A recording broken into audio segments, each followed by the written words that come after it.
Well, welcome to our webinar. Here's what we're going to cover today. My name is David McElroy with Income Alternatives, and we're going to go over strategies for success. The leading causes for business failure. We're going to talk about accessing success thinking, unlocking your creativity in finding your ideal clients, and then generating lots of leads. I've been in business for over 30 years. I have done every type of marketing imaginable, and I have learned a lot of things over the years on how to build a successful company, how to enjoy yourself while you're doing it, and how to make lots of money. And I'm going to share that with you today. There's going to be nothing for sale today, so you can put your wallets away.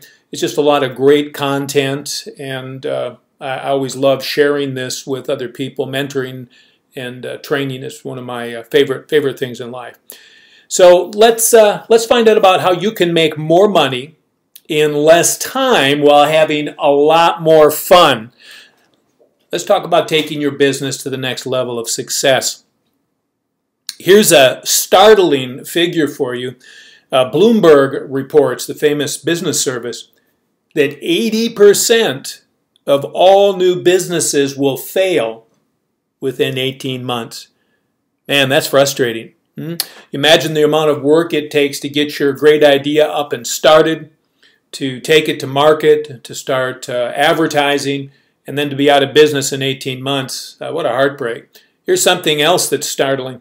Statistics further show that over the course of a 10-year period, just one decade, that 96% of all companies will be out of business. So there's just a small chance of success, but you can put that small percentage in your favor if you understand what causes companies to go out of business, take control of your business and your life, start making decisions today so that you'll be in that successful group. So what are the leading causes of business failure? A lack of market research, no unique selling proposition, muddy messages, weak leadership, and lack of capital and planning. So not in tune with the market.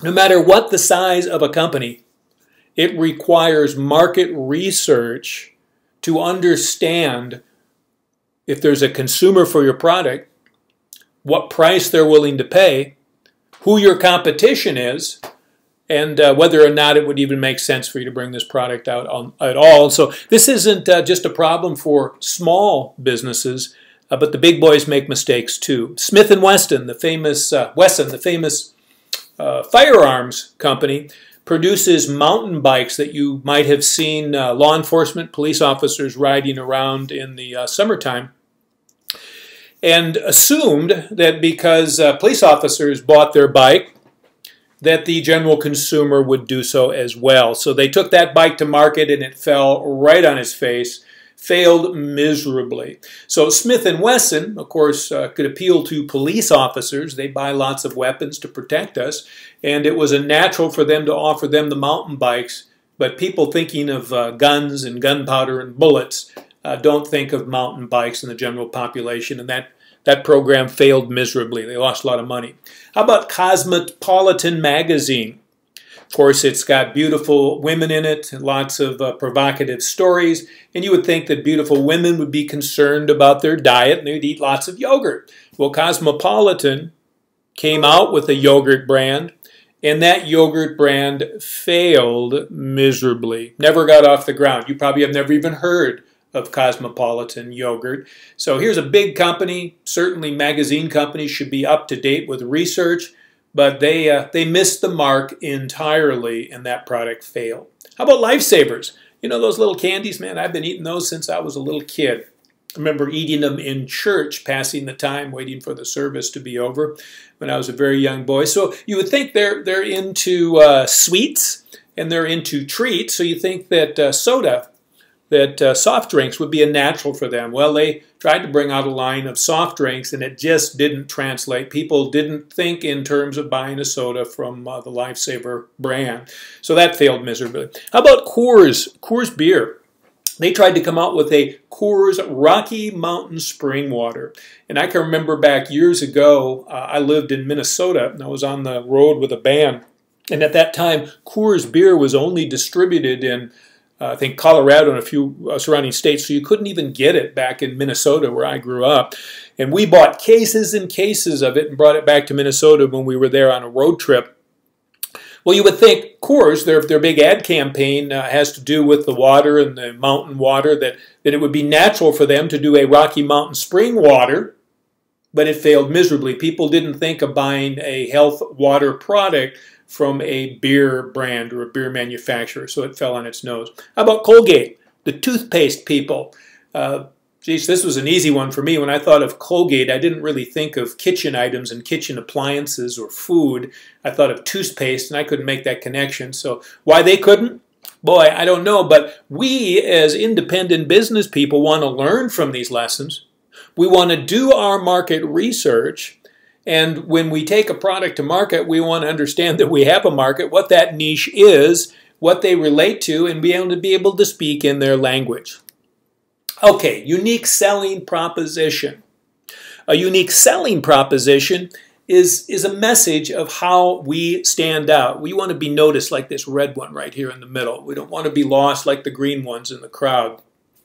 So how do you stand out? What is unique and unusual about you? How are you going to communicate that to your niche market so that they will see that you've raised your hand and notice you, and you can engage them in a relationship, build a business with that relationship, and make some money? So are you worth it? Are you just another Me Too? Are you a commodity? Are you just a brand that's being lost in the muddle, just competing on price to be the cheapest? Are you just a Costco? I can tell you from all my years in business, if you're competing on cheapness and you're giving up your margin, assuming you even stay in business, that means you need to do a huge volume. The larger your volume, the more complex the delivery mechanism, the bigger the potential heartache and the harder it is to manage your company.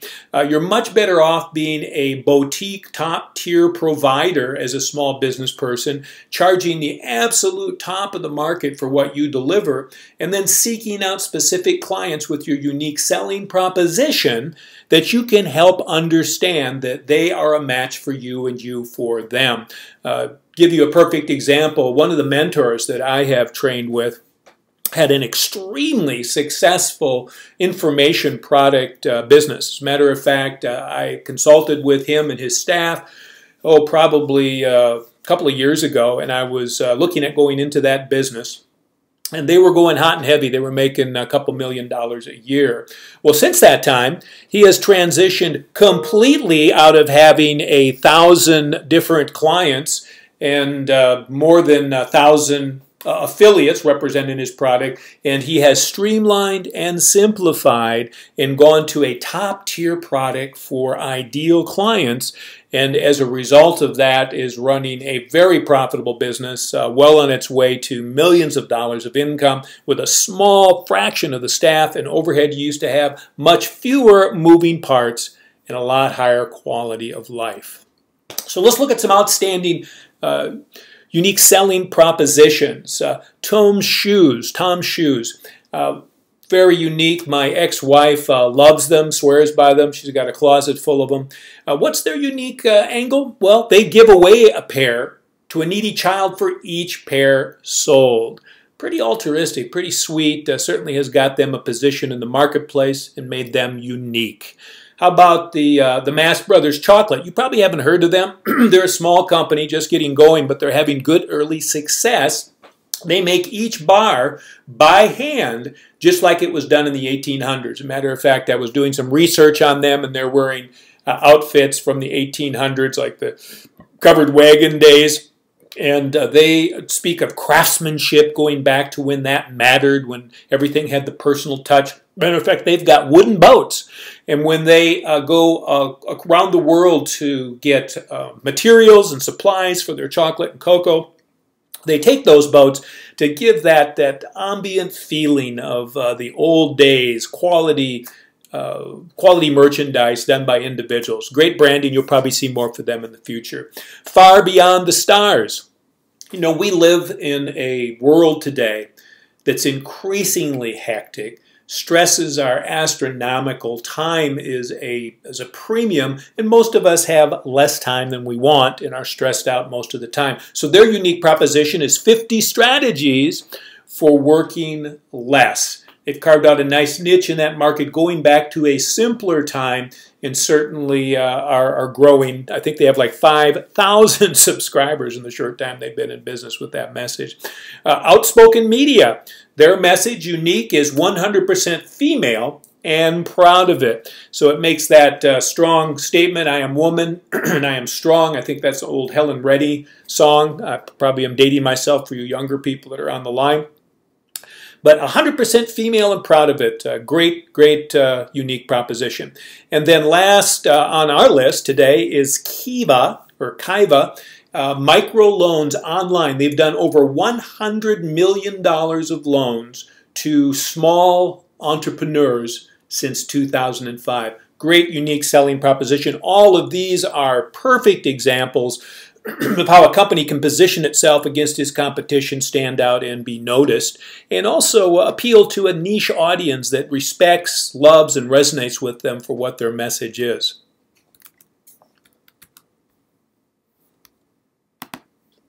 Now we have a clarity of message. Okay, let's talk about clarity of message.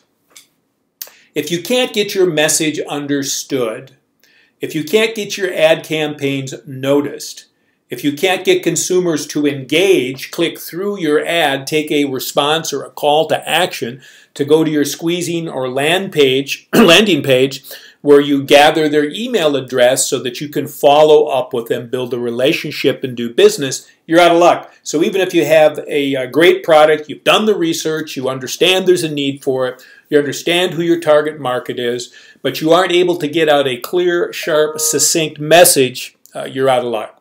So they used to believe that the average human being could hold in their attention plus or minus 5 to 7 detailed pieces of information. Well, more recent information or research shows us that that's really more like 2 or 3.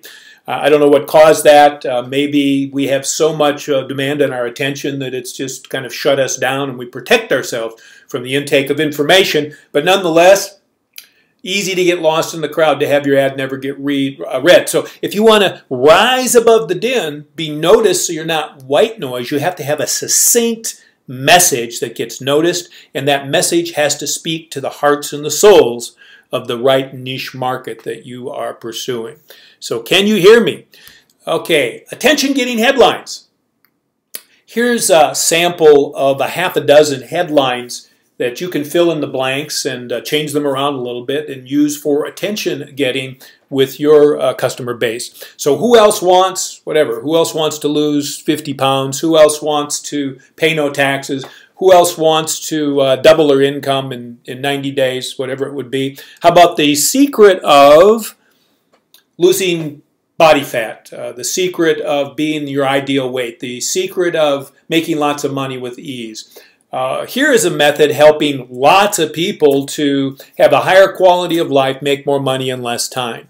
How about the little-known ways to, you fill in the blank, whatever you think would go in. The little-known ways to learn a foreign language in half the time. How about get rid of stress for once and all? Little-known method of how to reduce stress, have more free time, make lots of money. One of my messages could easily go in there. How can you have, obvious one, have your cake and eat it too? Of course, that doesn't mean anything specifically. So how can you have, well, what would we put in there? How can you have more time and sleep better and make more money? I'm just making these up as I go. So they're not necessarily good messages, but good outlines for you to go by and use as examples. Now, the next in the reasons that causes businesses to fail in that first 18 months or 10 years is lack of a business plan. Now, that doesn't mean that you have to sit down and write out a long, drawn-out, detailed Harvard-style business plan or hire a CPA to do it. Most small businesses don't need that. But you need to have some core understandings in place, or you will run yourself out of business before you get off the ground. And one of those key things is cash flow. You need to understand very specifically the minimum required overhead to operate daily, the cost of your marketing, when those marketing dollars have to be spent. You might have a net 30, you might have to pay them in advance, depends on your situation. And the length of time it takes from the time you generate a lead, bring it into your sales funnel, go through the sales process, and you also have to understand all the statistics that go in there. So if you put your offer in front of 100,000 people, maybe 1% of them are going to notice that offer and they're going to click through. So you've got that subset of 1,000 people that click through. And out of that 1,000 people, a smaller percentage are actually going to give you their email address once they see your email gathering page, your landing page. And once they click through that and you have an offer on the other end, a smaller percentage are going to take advantage of that offer. And then those that do take advantage of the offer, maybe it's a webinar, only a percentage of those are going to show up. And of those that show up, a smaller percentage are going to do that next step. And out the other end comes a sale. But you can see that if you don't understand the numbers, you can't understand where your marketing is failing, nor can you predict if you spend X, then Y is going to come out the other end, and the period of time it takes to convert a buyer, a potential buyer, into dollars. Then you have to understand your margin. You know, a lot of small businesses, or businesses in general, selling $40, $50, $60, $100 products, they don't have a lot of profit in those products. And with the cost of marketing and running a business today, it is quite probable that you could make a sale to a customer and you actually lose money to put that customer on the book. So the real profit in that customer is only on the back end. So you got to have some cash to carry you where you're building equity in your customer and your brand so that you can, out the back end, have an opportunity to get those additional upsales and make your profit. But if you don't know that, you can end up actually having a profitable business, run out of cash, and be out of business. And it's very important to control your overhead. Keep it as low as possible without inhibiting your ability to do business. So to keep your overhead, I found in the years that I've had businesses, you start out lean and mean, just you and maybe a partner, maybe a small staff. And then over time, you accumulate overhead kind of like that rock rolling down the side of a hill, or a snowball rolling down a hill, gathering as it rolls more and more things sticking to it until your overhead, $50, $100, $200,000 at a time, gets out of control. And then suddenly you have a contraction or a bump in business. And during that contraction period, you can't pull back in your overhead fast enough. It eats up your cash and it puts you out of business. Now, here's a big one. It's leadership. You can only bring your company to a level of success equal to your personal growth. So if you are not personally evolved to the point where you have empathy, where you can understand how other people think and feel, where you're always stressed out, where you're always angry, where you're always blowing up at people, well, then you're going to drive customers away. You're going to drive your staff away. And it takes an incredible amount of time to train somebody in your company. When you lose somebody, there's some formulas that show you lose 4 or 5 times their salary by the time you hire them, hire someone back, get them trained in, and get them up to productivity. So leadership's important, and to be a leader, you have to be into personal growth. Leaders are readers. Historically, people that have done incredible things, that have led companies and corporations and countries over history, have always been studying, evolving, and learning. They hire coaches and mentors. They are focused on what it takes to move themselves forward, to expand their horizons. So the number one inhibitor after everything else is in place for you going to the next level is you not being at a level of personal growth where you can lead your company. So let's talk about driving exceptional results. It's important to review where you are and understand where you'd like to go so that you can determine the adjustments that are necessary for you to move forward. I recommend reviewing at the end of each day. You don't have to take a long time to do it, but look at the goals that you wrote down to accomplish during the day, your list. Look at what of those you got done. Decide what ate up your time and what you would like to do to adjust the next day to get back on top of that. It's very important that you have passion, purpose, and meaning in what you're doing. You can force yourself through sheer discipline to do almost anything that you don't like for a period of time. But if the entire function of your life is to force yourself to do things for which you have no passion, purpose, or meaning, you're going to burn out, you're going to take it out on others, and ultimately it's going to cause your demise. Over a 10-year period of time, I built a very successful mortgage business from 85 to 95, and I didn't have a passion and purpose in place that was deeply aligned with me and what was the meaning of my life. I probably didn't even understand what the meaning of my life was other than to make lots of money.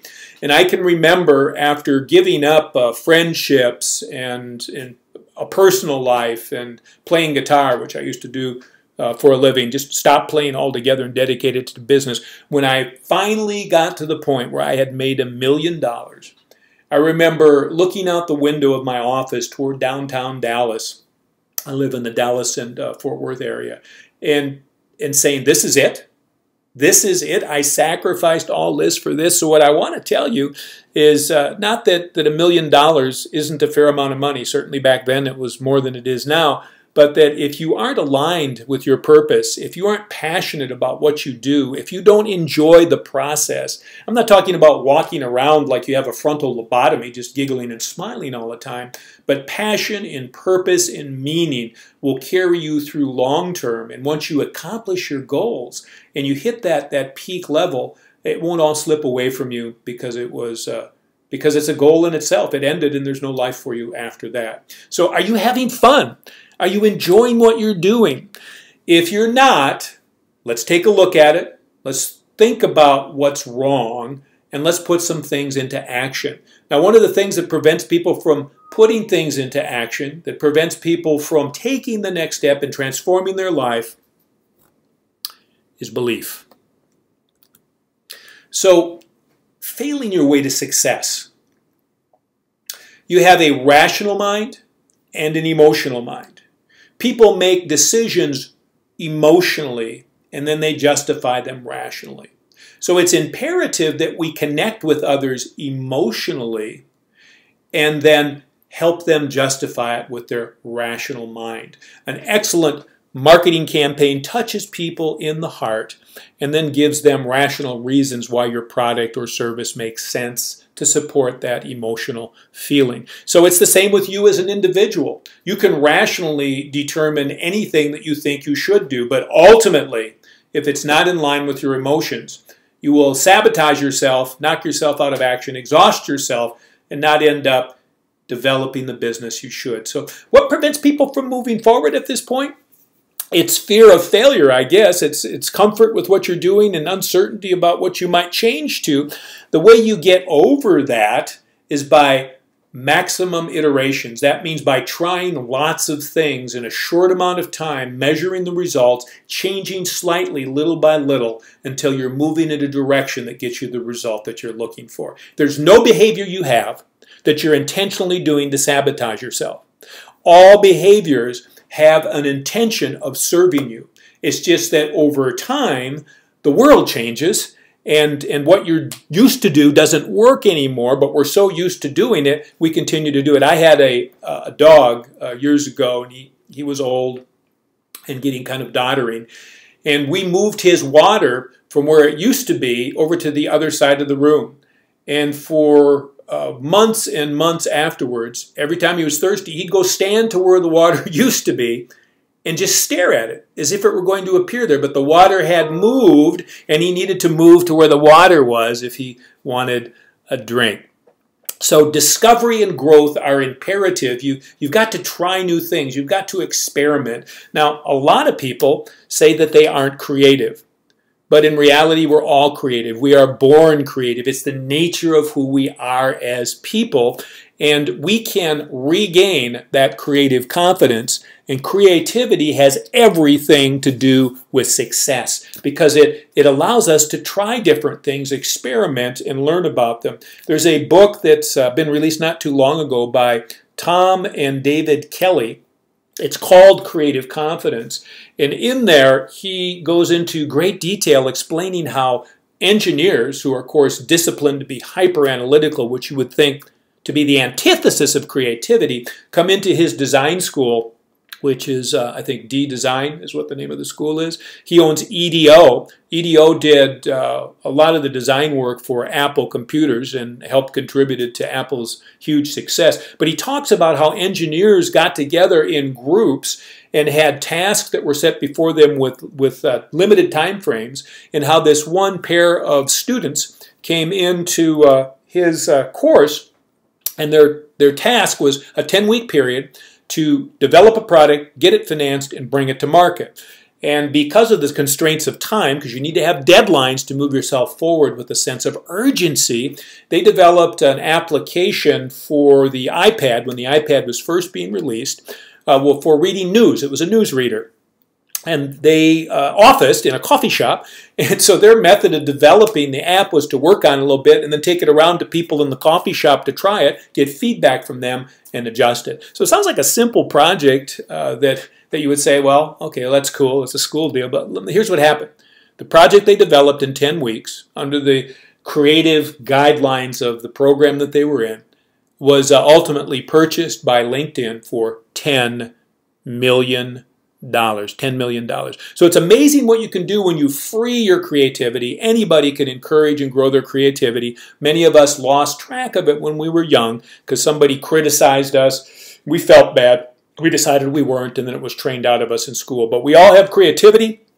The EDO Design School, D-Design, certainly has proved that people with all different disciplines can work together and be creative, and so can you. I recommend that book highly. So what makes a life work? What makes a business work? I used to believe that you just worked till the job was done, you worked till you dropped, and I tried to get everyone else to do that. But the key to enduring success is not pounding till you collapse.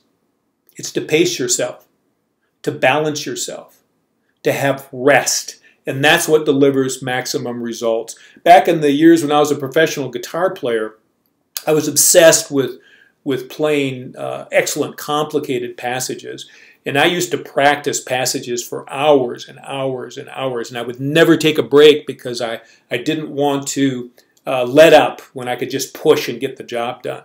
Well, sometimes I would get so frustrated I would kick my amp over and just almost burst into tears out of frustration. Well, I know now that that's no way to learn complicated things. That the smart thing to do is to do distributed practice rather than mass practice. Complicated things, and I think you'd agree that running a business is a complicated matter, requires distributed practice. That means you need lots of breaks, keeps you fresh, keeps your mind focused, and then you come back and rehearse and practice and build your business again. So it doesn't have to be painful. Yes, it can be challenging. Yes, you can get tired sometime, but when you're doing it the right way, you're excited, you're jazzed, you're drawing enough of other people, you're working together, your clients are happy, you're happy, and together you can accomplish some amazing things if you keep balance. So take little simple steps. The impossible, like our picture up here, impossible becomes possible with goal setting, and goal setting needs to be both long-term and short-term. You need measured milestones along the way, and you need to stay focused on both short and long-term goals. I've got a very close friend. He and I ran a phone room together, let's see, probably in the 90s. And we had people on the telephone, and we were dialing machines. We dialed like absolute machines. We dialed 3 or 4 hours a day, each one of us. We did 100 dials. We spoke to about 30 people, booked 3 to 5 to an appointment. We brought anywhere from between maybe a third to half of who we booked to an appointment. We showed them a business presentation of what we were selling. And over the course of 4 years, that small group of us brought through his house 20,000 people, pretty close to it, that we showed this business to. And we just never could quite get that business to click because he and I were both focused on doing tedious tasks, trying to get other people to do them so we could have this long-term goal of making millions of dollars. And what happened is after 4 years of that, 5 years of that, I finally burned out. And I went back to mortgage banking, got a huge contract with one of the majors, and it seemed like easy street to me. Well, he refined what he was doing. He reset his goals. He started doing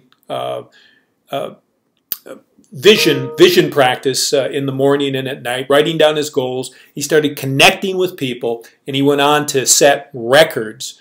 He brought into his business about 30,000 customers in one 12-month period of time. In 30 years, no one in his company had done that. No one has done it since then.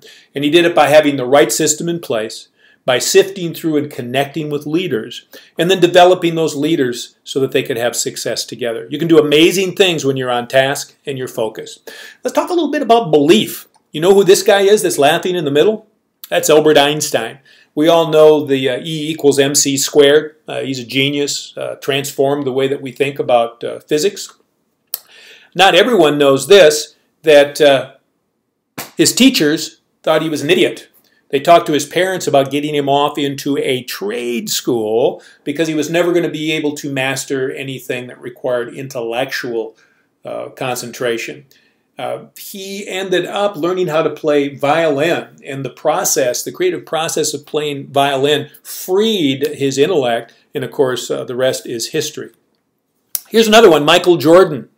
Michael Jordan, arguably by many, stated to be the best basketball player that ever lived. Not everyone knows that they were going to cut him from the team when he was a young boy because he was not capable and didn't have talent. Interesting thing about that story is a mentor saw in him raw talent, took him under their wing, and then he did the work led by a mentor that transformed him and allowed him to go down the path where he turned into the star that we know of today. Here's a little something about me personally. When I was a young boy, about 9 years old, I decided I wanted to play music. And in my school, they had a big giant double bass, the kind that stands up on the floor that you see in the 1950s, people playing in bands. Well, you could play the double bass without having to pay for it because nobody wanted to play it. And I thought, ooh, my family didn't have money, so I would play that. So I got the bass and I started practicing. I took it home in the summers and I stuck with it. Little did I know that the school counselor had told my mom that they had tested me and that I was tone deaf and had no rhythm whatsoever, that it would be impossible for me to ever learn how to play an instrument, and I might as well just forget it. Well, my mom didn't tell me that. So I went on to get straight A's in orchestra through high school, graduated from high school, transitioned to guitar, and played guitar for a living for 10 years because I didn't know that I didn't have any talent. So it's amazing what can happen with your belief. I'll tell you a little interesting tidbit here. About halfway through my career as a professional musician, my mom shared with me what the counselor had said. I think she was trying to, toot my horn that they were wrong and I was right. What happened, interestingly enough, after that is it actually affected my playing. For a period of time after I heard that, I had a harder time playing professionally. I doubted myself and it confused me. So beliefs have everything to do with what you get out of life, what you believe you can get, and what you actually end up with. Here's something interesting. Is it real or is it imagined? We've all heard of David Copperfield and his magic. And I think those of us that see magic don't believe that it's magical, although we use that word. We don't believe they have mystical powers, but that it's actually an illusion. So down below here, you see a picture of his airplane. And the airplane is in a box, and it's surrounded by people here with their hands held together with a blindfold on. And then this is the front of the box. And in this illusion, he tipped up the front of the box, turned on a light, and then dropped the box down, and the plane was gone with the people standing there. So did he really make the plane disappear, or was it just an illusion? So the question that I ask you is, what's the difference between what's real or what's imagined? I mean, was I a talented musician or wasn't I? Was Einstein a genius or wasn't he? Was Michael Jordan a brilliant basketball player or wasn't he? Reality and our imagination, they kind of work together, don't they? So ask yourself this question. What's missing in your business? If you're not getting what you want now, it's like a puzzle. So rather than just being frustrated, let's take a look at that puzzle. Let's see what pieces are missing or what pieces don't fit.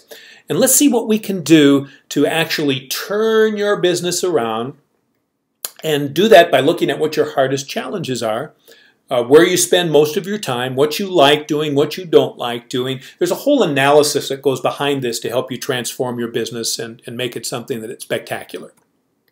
So what's holding you back? Are you hitting a ceiling? You've heard of the glass ceiling before. Here's a picture of a woman standing on the desk trying to get through the glass ceiling. But you can hit a ceiling in your business where it seems like no matter what you do, you just can't get ahead. You're working all the hours you possibly can, maybe too many hours. You might be starting to feel burned out. You're getting short with people. You just don't feel it anymore. You're not passionate. You feel trapped. You're always tired. You're bored and usually frustrated. These are all signs that something's wrong. These are presenting problems. This isn't the root of the cause. This is the presenting problem. This year, I had the unfortunate issue of getting shingles. I don't know if any of you have ever had those before, but they're really uncomfortable. And I noticed it because I had some blisters on the side of my on my side, and they were uncomfortable, and I was getting headaches, and they started to spread. So the presenting problem was blisters. I went into the doctor, and the doctor did some tests and found out I had shingles. And so the presenting problem was the inflammation of the nerves. But the root of the problem, those of you that have read about shingles know that if you've had chickenpox, you've got the shingles virus in your system. But not everyone gets shingles. I was going through a period of time where I was highly stressed out. I wasn't sleeping well. And the shingles will come out when you have a compromised immune system. So my presenting problem was the blisters, the inflammation of the nerve, the shingles, but the underlying problem was stress. And it's because I wasn't managing my life and my business right. I wasn't planning. I wasn't doing visualizations. I wasn't examining the end of each day to plan for the next day. You know, it's little things like that that don't seem to matter that you let slip away one at a time until eventually your entire life is out of control. Your business ends up folding. You end up with a divorce. You end up sick. All those things happen, but they don't happen overnight. They happen because you're not paying attention to the little things that you could have corrected that made the difference, make a big difference. So let's talk about the power of no. You have to get control of your time. So take a look at what drains you. Things that drain you are not things you should be spending your time on. You should hire them for someone else, or some of it you just need to let go. What do you enjoy? What energizes you? When you're working on what you enjoy rather than what drains you, that allows you to go long term. If you feel resentments, if there's things that you avoid, things that demand incredible amounts of your time for which you get a low return, you got to change things. As a matter of fact, if you look at your business, the 80-20 rule is in play. You'll notice if you pay attention that you get 80% of your business from 20% of your clients. Yet you're spending 80% of your time on 20% of your income. It doesn't make sense. If you had an investment portfolio with those numbers, what would you do? What would you do? You would get rid of the 20%, 80% that were not paying you the way that you needed, and you would move forward, right? So what you should do in that example is look for ideal clients. We're going to talk about that in a minute, and get rid of the ones that aren't ideal. How do you end up with unideal clients? Well, if you're like me, when I first got into mortgage banking, I got up 6 o'clock in the morning and went out to the field, and I went door to door from real estate office to real estate office, barging through the front desk, handing out flyers and meeting people. And I did that for 6 weeks. And when I finally started getting leads, I took anything that I could get because I had no business. I figured, oh, take everything that you can get and then you can upgrade later. Well, what happened as a result of that strategy is there never was a time to upgrade later because I was swamped with low-quality deals. So the first deals that you're going to get, the first leads that you're going to get, the low-hanging fruit is often the lower quality that the higher quality providers are not interested in.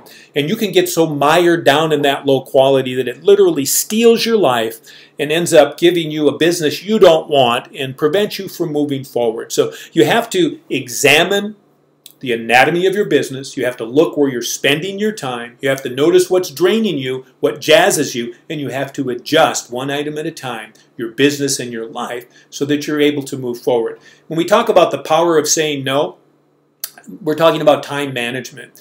And it's so easy without thinking to tell someone that you'll do something instead of saying no.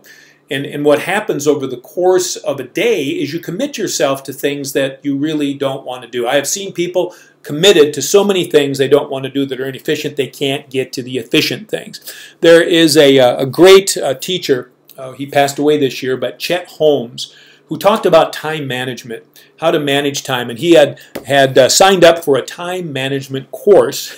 And in the opening of the course, they instructed him to take out a book and to write down everything that he did for a 2-week period of time so he could see where his time was going. Well, he thought, if this is a time management course and we're going to spend 2 weeks just to find out where we're wasting our time, he had no interest in it, so he left. Well, he came up with a very simple system that I use that works amazingly well, and that simple system is this. Write down the 6 things that have the highest priority that you need to get done.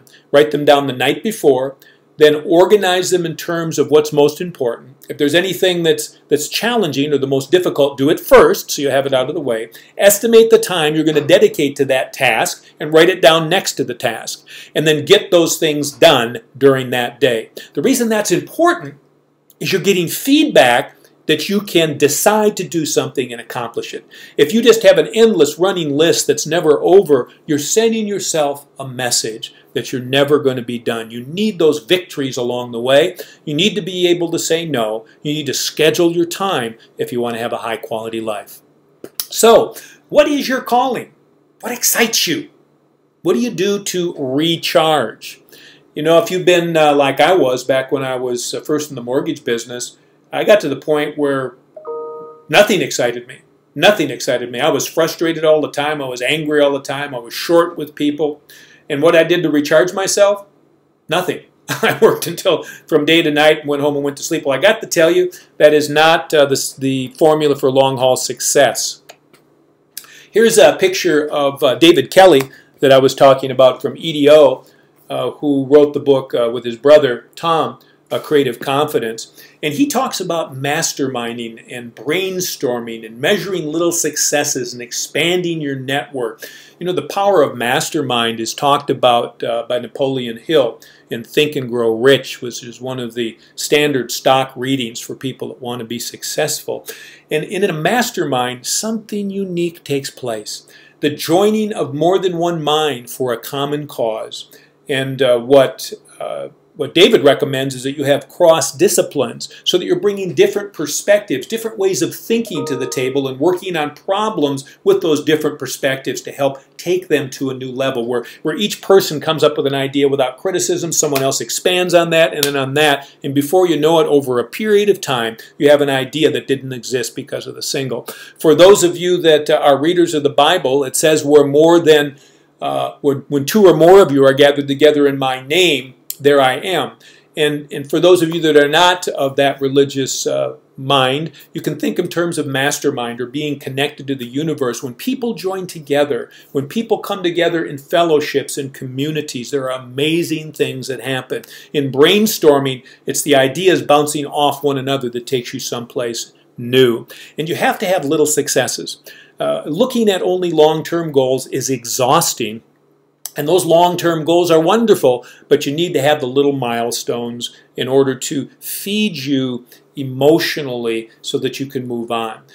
Let's expand your network. Do you know that if you take the 5 people that you spend the majority of your time with and around, and you average their incomes, that's going to be about what your income is going to be. That's shocking information if you don't know that. So if you want your income to be higher, you need to increase the caliber of people that you're spending your time with. Does that mean that people that don't make enough money aren't good people? That's not what I'm saying. But relationships are evolutionary. They're evolving all the time. There's a famous poet that was interviewed by Oprah Winfrey on Super Soul Sunday. Great show. And I'm trying to remember what his name is. Cope, I think his name was Cope. And he was talking with Oprah about relationships, and his name was Mark Nepo. And he was talking about relationships were like cocoons. And as you transform and change, and you come out of your cocoon, sometimes that cocoon now need be left behind. It doesn't mean the cocoon didn't have value, but life is ever changing. We're always evolving. We're moving forward. Things happen. People that we love don't love us anymore, or people die, or businesses fail, or things that we can't control occur, and we have to, in that stress, we have to find opportunity. Every single problem, failure, heartache, trouble that I have come up to in my life, once I focused and asked myself, where is the opportunity? There are always the seeds for the next level of my development as I move forward. I'm grateful for the people and the experiences that I've had, and I'm grateful for what I've learned as I've moved on and continued to develop my life, and I recommend that you do the same. It's part of personal growth. So it doesn't have to be that hard. You know, I used to think that anything worth doing was worth suffering for, and you've heard there, no pain, no gain, and there's truth in that. But it doesn't mean that everything you do has to be painful. That's not what it means. Even a bodybuilder has to take breaks and renew themselves in order for their muscles to rebuild and come back. So we back to that 80-20 rule. You know, where do you spend 20% of your time and get 80% of your results? Or how about spending 80% of your time on 20% of your results? It's happening to all of you. And it's imperative that you slow down, examine what you're doing, and you be the crafter of the designer of your business in your life. Read something positive every day. Gosh, most people watch the news at night, which is about death and destruction and heartache and nothing but the bad side of life. And then they get up in the morning, the first thing they do is turn on the news and listen to nothing but death and destruction and the bad side of life. Well, is it amazing if you're listening about failing economies and failing businesses and people shooting each other, that you might not be in the most uplifted frame of mind? So I'm not suggesting that you be a Pollyanna. We're going to run into difficulties in life.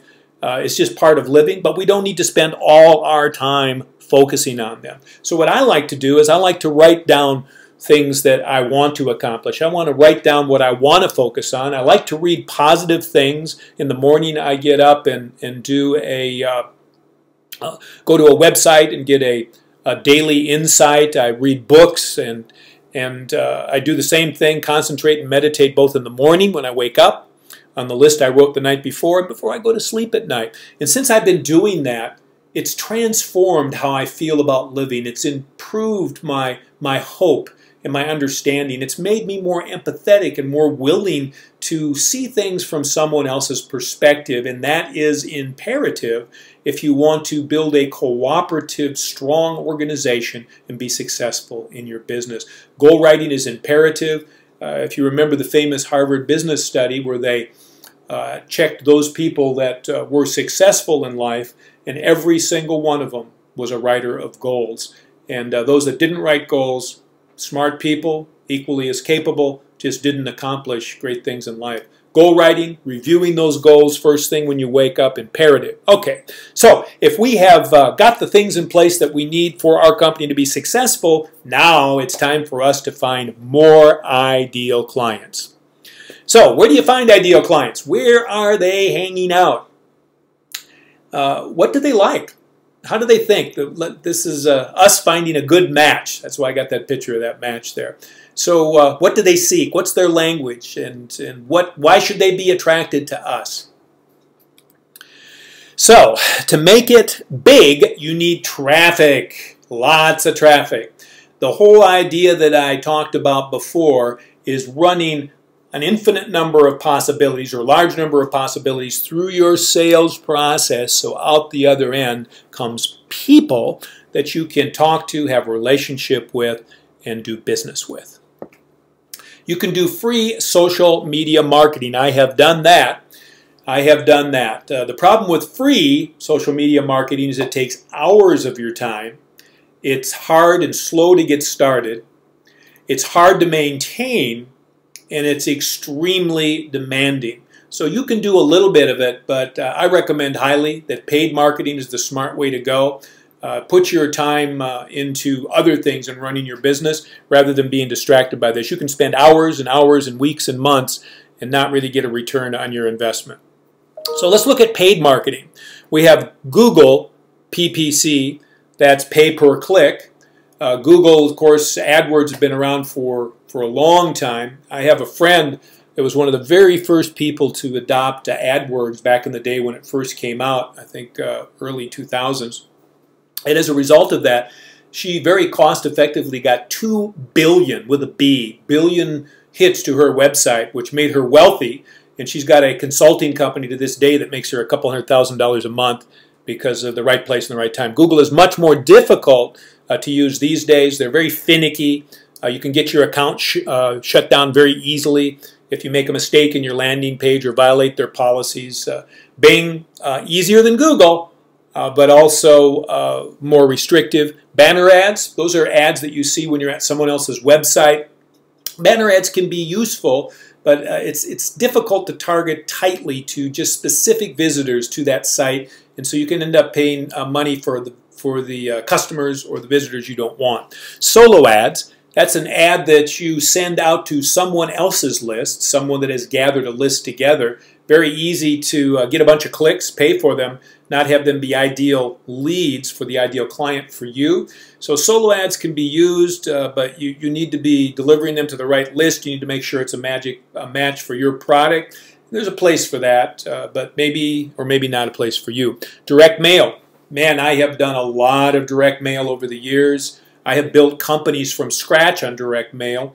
I had a company, a loss mitigation company, for about 7 years, where we were helping people liquidate homes nationally where they owed $500,000 on a home that was worth $250,000, and we developed that whole business starting with direct mail. We mailed 10,000 pieces a month for about 18 months, and that became the baseline for a business that went on for 7 years. The problem with that is direct mail response rates have dropped precipitously, and unless you got some money to invest long term and wait for the income to come, you can spend a lot of money, and that's assuming you know what you're doing, and not get your business off the ground. I also have done a huge amount of television and radio. When I had my mortgage company from 85 to 95, I had my own television production company, radio production company. I did my own ads. I wrote the copy. I appeared in them and produced them. And we were spending, back in the mid-90s, probably 92, 93, maybe early to mid-90s, we were spending about $50,000 a month on television and radio. And that was the company that I ultimately made my first $1 million with, and that campaign was one of the reasons for it. The challenge with that is that the market has become increasingly segmented with all the cable networks and online streaming and people first using TiVo and now using Hulu, and the market's gotten so fractionated that it's difficult to get your ad in front of the right people with enough impressions to get them to take action. And marketing research will show you the first impression often gets very low response rates, and it's not until an ad has been presented to people 6, 7, or 8 times that you get maximum response. Well, that's a lot of television and radio advertising.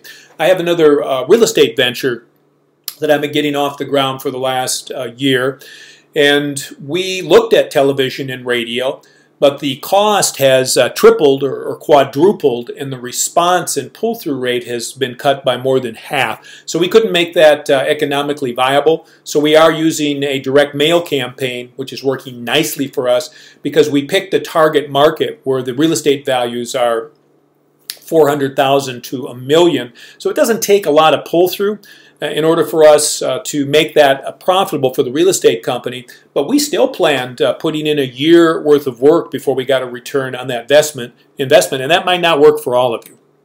So let's look at paid social media marketing. Well, you could do it with Twitter. You can do it with Pinterest. Twitter already is available. Pinterest, they're just testing it with some of the big advertisers, commercial accounts. LinkedIn, already available, very targeted for business-minded people. And then the granddaddy, Facebook, that has 1.2 billion subscribers. It's the all-time widest subscribed site currently. And then there's many other smaller sites to choose from. We're going to focus today on Facebook paid marketing. And the type of paid marketing we're going to look at is promoted posts. So that's a post that is in the center of your news feed, or it can be over in the right column. You use the Power Editor. We're going to talk more about that in a minute. And newsfeed advertising is the way to go. So you can have a post that's from newsfeed ads. We're going to go into that a little bit. I recommend that you stick to desktop only rather than mobile. You can get, I think, 70–75% of access to Facebook is done on mobile, which is great, but you're not just looking for clicks. You're looking for clicks that convert into people taking action, that action turning into leads, and those leads turning into sales. And that's harder to get, at least at this time, unless you're optimized for mobile. That screen is just too small. So I recommend that you stick with desktop only. You do niche-specific targeting. The more specific that you can get with your targeting, the more successful your campaign is going to be. We're going to talk more about that in a minute. And what is really cool about Facebook is they just come out with social graph search, very granular. You can get down to marketing to people that like a particular type of fan page or a particular book, and we're going to talk about that. So targeted interest, Facebook social graph search. So you want to find out what your niche market likes. Start by going to your home page, and then up here, you're going to put in a search criteria. People who like Online Entrepreneur Mastermind Group. That's one of my ventures. And once you put that in, then you can go down here to the refined search and click for a drop-down book. And what you can see is people who like this Online Entrepreneur Mastermind Group also read these books. So what that means to me is that if I wanted to find more people to like Online Entrepreneur Mastermind in my marketing, I could market specifically to people that read these books and maybe get more fans to my page and more people in my database that are interested in what I have. Incidentally, I got these 4,000 plus likes in a very short amount of time. We'll talk about that in another webinar. I came from obscurity in a short time to 4,000. Other targeted search tools. Google search. Select a topic, do a search for it, and then copy the URL at the top ranked site. So I like to look at the top site that's below the paid ads. I'll show you something about that in a minute. And then I like to go to Alexa or SEMrush to get some statistics. So here's a sample. I did a search on Google for weight loss. Here's the paid ads, which is in the yellow. And I went down and checked the first result that wasn't paid, but is an organic search that came back for diet. And when I click on that right here, it gives me this web address, which I copied. And then I went over to Alexa, and I put that web address in here, right in this box. It's right at the top part of the page. And I did a search. And up comes this amazing data. This is not all of what's on the page, but some of the cool things I wanted to show you. So if I was offering a weight loss product, and I looked, and you can look at more than one page. We're just going to look at one for this example. And I see that the people coming to their site, searching for that, are mostly female. The green is, look at how it's already out to the end, and less of male. Red means less. That a majority of them have some college, and that they're doing their browsing from school. In addition to, which probably means they're in school, right? In addition to that, and they want to look good for the guys, I guess, at school. And if you look down here, 57%, 57.2% of the visitors are from the United States. Here's something I want you to remember. Most of you will have your greatest success in the United States. The United States has lots of money and is the moneyed market. A consultant that I take training from is in England, yet 90% of his business is out of the United States. It's because he sells a high-end product and the U.S. has lots of money. So these statistics tell you when you do a search what criteria you'd like to use for who you're presenting your ads to. So where do you start? Well, you don't have an ad, so how are you going to start adjusting various elements of an ad? Which comes first, the chicken or the egg? So you start by looking at ads in your news feed that appear in the center of the page, and there's also ads that will appear off to the right. The ones that appear in the center of the page, you can tell that it's a sponsored post because in the lower right-hand corner in small print, it'll say sponsored. That's how you know it's an ad. But it looks like a regular timeline post, and that's the cool thing, why this works so well if you target your audience properly. So I use a tool called Jing, and Jing allows me to copy images and save them, and I save these ads in a folder so I can look back to them. Now, look for the ads that last. The reason you want to look for the ads that last is the ones that don't last means their campaign failed and they either went out of business or they stopped advertising on Facebook. It's pretty common for people at the beginning not to get the results they're looking for and to pull away from Facebook. I encourage you not to do that. Start with other ads that others have used that have been on for a while that you see multiple times. Copy those winning ads. Use those ideas to start your own ad and then test each element of the ad carefully till you get an ad that works and then run with it. Testing, testing, testing, testing is the key to it. Without testing, you're shooting in the dark, and testing is the key to success in any kind of advertising, certainly on Facebook. So test only one interest at a time. Now, that would mean, let's say you were going to test your ads against somebody, Tony Robbins fans, Anthony Robbins fans. And you ideally are going to want to end up having groups when you run your ads of 250 to 500,000. Those are groups that the ad is presented to, not necessarily responded to, because you want the law of large numbers. Only a small percentage of any particular niche market is going to take action at any given time, and you want those numbers to work in your favor. Unless you do cost per thousand, which I don't recommend, cost per impression, I recommend that you do cost per click. Showing it to a large audience is you aren't paying for that, you're only paying for the actions they take.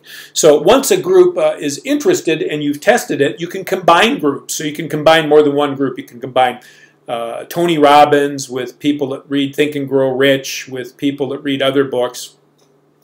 So you test only one ad placement at a time. So if you do decide you're going to do mobile, don't run an ad that's on mobile, desktop, right column, and center. Only run an ad that's on mobile alone, so you can test mobile and all other elements being the same. And then run that same ad in your desktop center feed only, and then run that same ad only in the right column. This is going to give you the measure of where the ad is most successful and where it's optimized to give you the best return on investment. Here's a copy of an ad that appeared over on the right side, over here, the smaller ads. Can you keep a secret? Pretty good headline, attention getting. This is a little bit blurry. It's just because I blew it up to put it on the screen here, but in actuality it was a nice crisp picture. Got someone whispering in her ear and see her eyes popped open like that.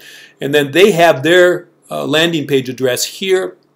You can do that if you want to, but right here if you click on this picture, that actually, so you can put click on image for more information. You can put here, or you can put this page like they have.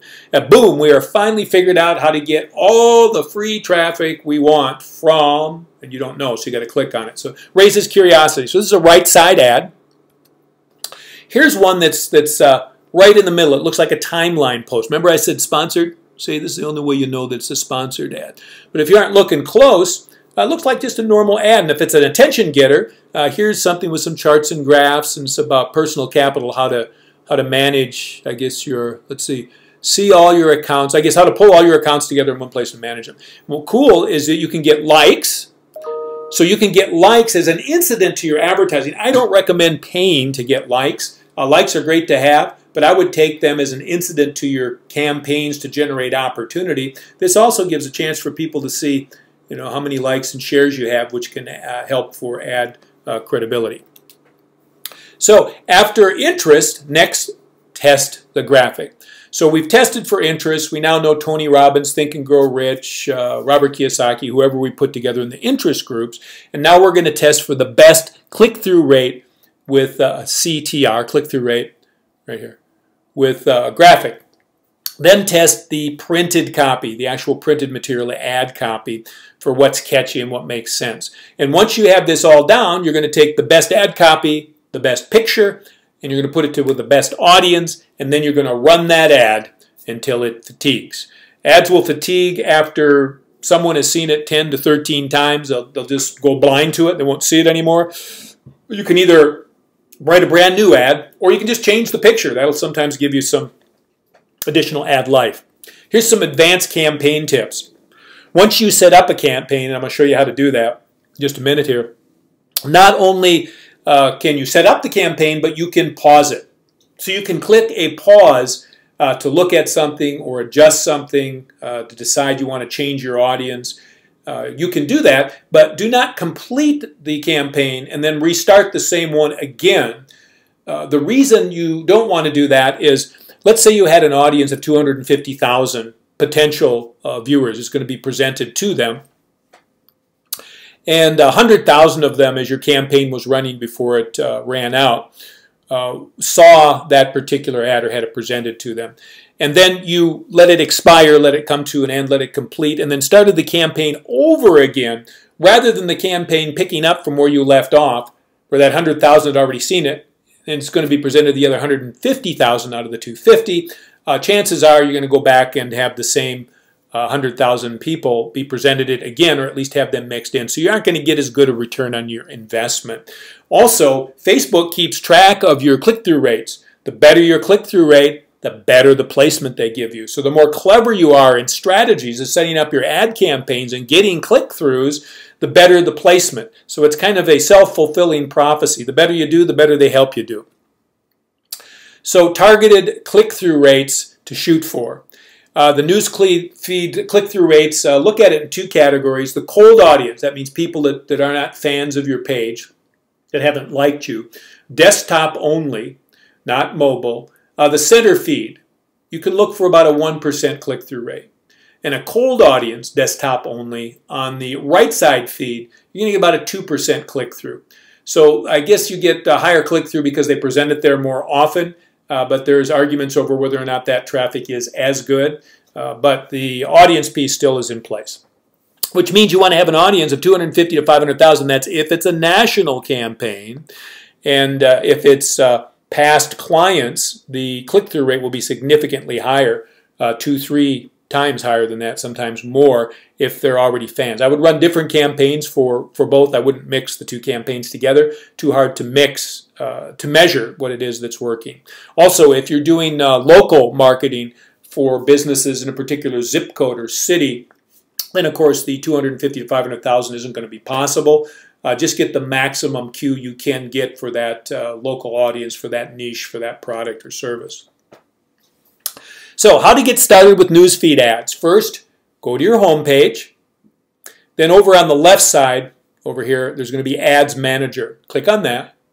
And then over on the left side again, down a little ways, you're going to find Power Editor. Oh, by the way, you need to use Google Chrome as your browser or it won't work. Power Editor only works with that. Once the Power Editor is open, up at the top of the page, you're going to see Campaigns. Click on that.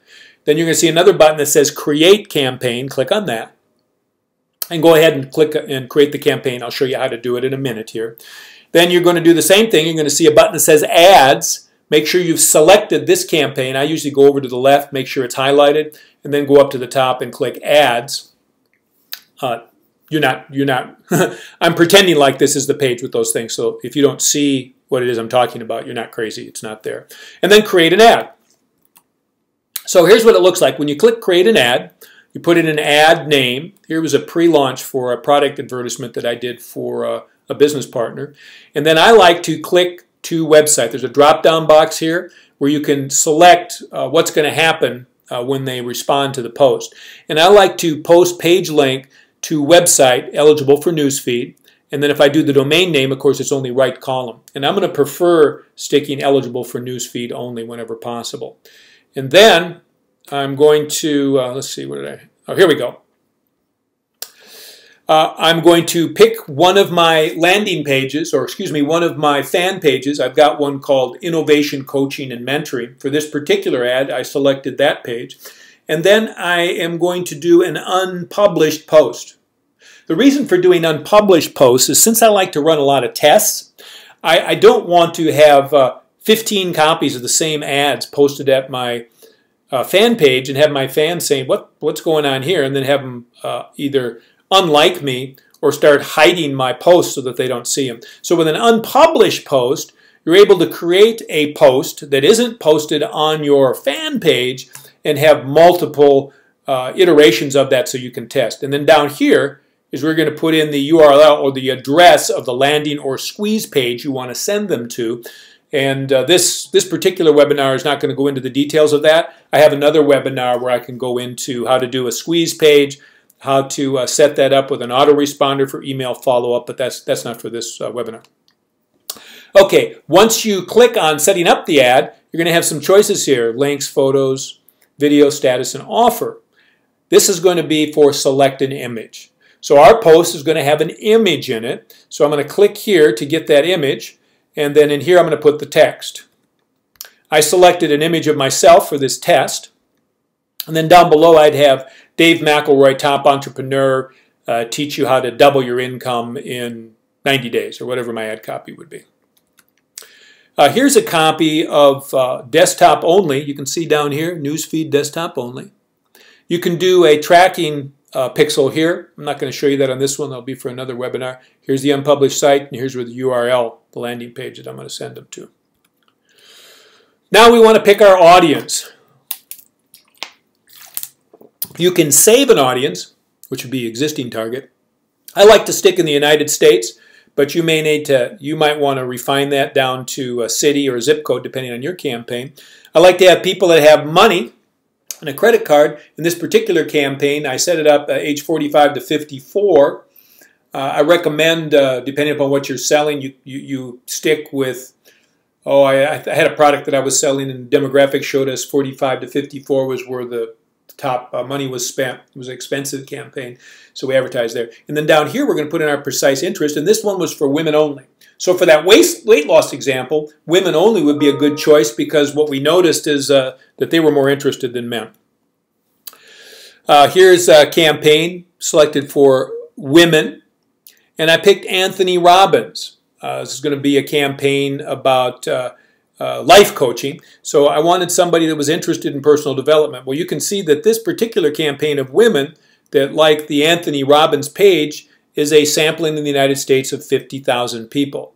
And if you remember, I said that you want your campaigns to be 250 to 500,000. So what you would do to build that up is these are all personal development people. Brian Tracy, Jim Rohn, Jack Canfield, Chicken Soup for the Soul, Robert Kiyosaki, Rich Dad Poor Dad, Bob Proctor, many things, including The Secret. Some of you may have seen that. Napoleon Hill, which of course is Think and Grow Rich, as well as others. And John Maxwell. John Maxwell has a lot of books on leadership with kind of a religious bend to them. All good choices. Now we're going to select cost per click rather than cost per thousand or optimize CPM. Here's where I think is your best buy. And maximum bid. Now what I'm going to do, these are one of the little tricks that I've learned about Facebook. You can see that they suggest bid ranges of 31 to 58 cents. Some people believe that 31 or below 31 is the best place to go, and it will get you a lower cost per click. But I'm interested in two things. I'm not interested just in lower cost per click. I'm also interested in getting a lot of high quality clicks. So when it says bid, that means I'm busy bidding against other people. So I'm going to bid probably 50% or more above the top bid. I'm not going to end up paying that. I'm going to pay more than I would if I bid in the middle. but not appreciably more. I'll probably end up paying 50 cents a click or something like that, 45 or 50. But when I'm up against others, my ad's going to be placed. And remember what I said? Better placement, better click-through. It feeds on itself, and Facebook treats you better. And here's the ad. Hasn't been posted yet, so it's pending.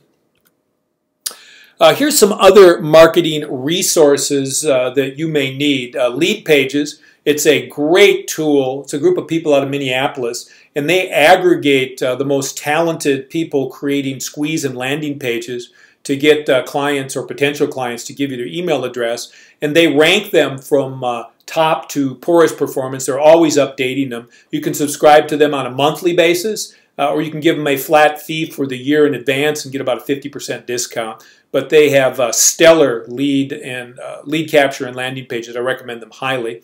I like GoToWebinar. I like GoToWebinar because it integrates with Lead Pages, and integration is the key. GoToWebinar, you guys are on right now, and it is a wonderful way to both disseminate information out to your fans, people that you want to teach and share things with. They can also be recorded, and you can use them in the future. Then Infusionsoft is an email marketing follow-up application, and Infusionsoft and GoToWebinar all integrate with Lead Pages. Makes it very easy to manage your whole business. Jing is an image capture. I mentioned before, you see this little thing up in the corner here? Yeah, that's Jing. So all the images that you saw in this presentation, I captured with Jing and included them in my PowerPoint presentation, which is also what you're watching. There's other types of presentation software. I just happen to know and use PowerPoint. So these are some additional tools you might want to use. I'll have future webinars teaching people how to use these for building their business online. So if you found this valuable and you like this information, I have a suggestion for you. I'd like to recommend a complimentary strategy session. It's absolutely no strings attached. It's going to be a comprehensive one-on-one with me. We're going to discover what you can do to take your business to the next level. There's absolutely no selling, no pressure, no stress. It's a sensible thing for you to do if you'd like to take your business to the next level. So it's real easy to apply for a strategy session. You go to this address here, which is davemaconline.com, one of my websites, strategy-registration-form, and you fill out the form there. You fill out that application. Be very thorough because it helps us know whether you're a good match for us or we for you. We only want to work with people for whom we're ideal, and we're sure you only want to work with people that can get you results. We have very limited spots available, very limited. We can only do 15 spots at this time. So the first 15 qualified applications will receive a scheduling appointment notification from us within 24 hours of receipt of your complete application. So do be thorough, take your time, think it through, because that is going to determine for us who we're going to talk to. And do it quickly. Our spots fill up very, very fast. What you can expect in your session, you'll discover highly pertinent information about your business. There will be no selling taking place at all. Absolutely none. We will know, both you and us, whether or not we are a potential match for working together. And if we are, we'll make some suggestions about what that might look like. But whether we are or whether we aren't, we're going to part as friends, and we're going to both be better off for having met one another. Every opportunity I've ever built in my life has only been possible because of the people I met. And I've met lots of people, some of which were a match, some weren't. Some were a match not today, but later. But you need to meet people. You need to strategize. You need to brainstorm in order to make sense. So if it makes sense, we'll work together. If not, no hard feelings. So whether we're a match or not, you're going to leave with dignity. If we are, we're going to talk about what solutions would be available. So if you want to check me out, here is my personal page on Facebook. Here's one of my business pages for Make Money Mastermind. It's my Online Entrepreneurs Mastermind Group, something like that. I can't remember. I should probably have a shorter name. But here's the short way to get there, Dave Mack 2200. And then to book your strategy session, the form is right here. So copy that down, DAVEMAC online, online/strategy-registration-form. So here's my Make Money Mastermind logo. This is what you're going to see at the Make Money Mastermind Facebook site. And my name is David McElroy with Income Alternatives. I look forward to meeting you. I certainly wish you the best of success. Go ahead, register quickly for one of our strategy sessions. No pressure, but maybe you turn out to be a match. Maybe we'll change your life. So you have a great day. Looking forward to meeting you. To your success. Talk to you again soon. Bye-bye.